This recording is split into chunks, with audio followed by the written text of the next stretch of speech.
Hello friends, ఎలా ఉన్నారు? బాగున్నారా?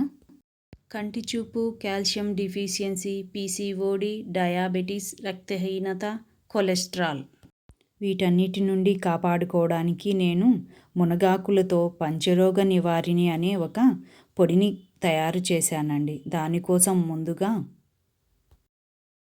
ఇలా నీడలో ఆరబెట్టుకున్నటువంటి మునగాకుల్ని మిక్సీలో పొడి చేసుకోవాలి. మునగాకు చేదుగా ఉండడం వలన డయాబెటీస్కి చాలా మంచిది. ఇందులో ఉండే ఏ విటమిన్ కంటి చూపుకి ఇంకా మంచిది. కరివేపాకులో ఎన్నో మంచి ఔషధ గుణాలు ఉన్నాయని తెలిసినా కూడా పిల్లల నుంచి పెద్దల వరకు కూరల్లో వేసిన కరివేపాకును తీసి పక్కన పడేస్తారు.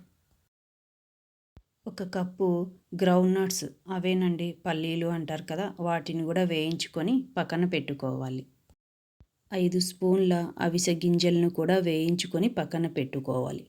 నువ్వులను కూడా తీసుకొని వీటిని కూడా ఫ్రై చేసుకొని చల్లారబెట్టుకోవాలి. ఈ నువ్వుల్లో కాల్షియం అనేది చాలా ఎక్కువగా ఉంటుంది. ఇది బోన్స్కి చాలా మంచిది. మేము కారం తక్కువగా తింటాం, అందుకే ఇలా తీసుకున్నాను. మీరు కావాలంటే ఎక్కువైనా తీసుకోవచ్చు. దానితో పాటు 2 స్పూన్ల ధనియాలను కూడా రెడ్ చిల్లీలతో పాటు వేయించుకోవాలి. వీటన్నిటిని మీడియం ఫ్లేమ్లో మాత్రమే ఫ్రై చేసుకోవాలి. ఇందులోకి నేను కొద్దిగా మెంతులను కూడా యాడ్ చేసుకుంటానండి. మెంతులు అనేవి చాలా మంచివి.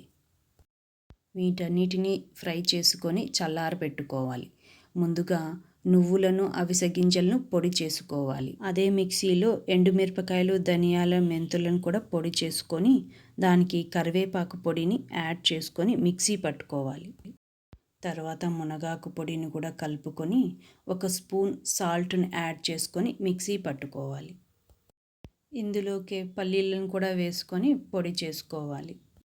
తర్వాత నువ్వుల పొడిని కూడా కలుపుకోవాలి.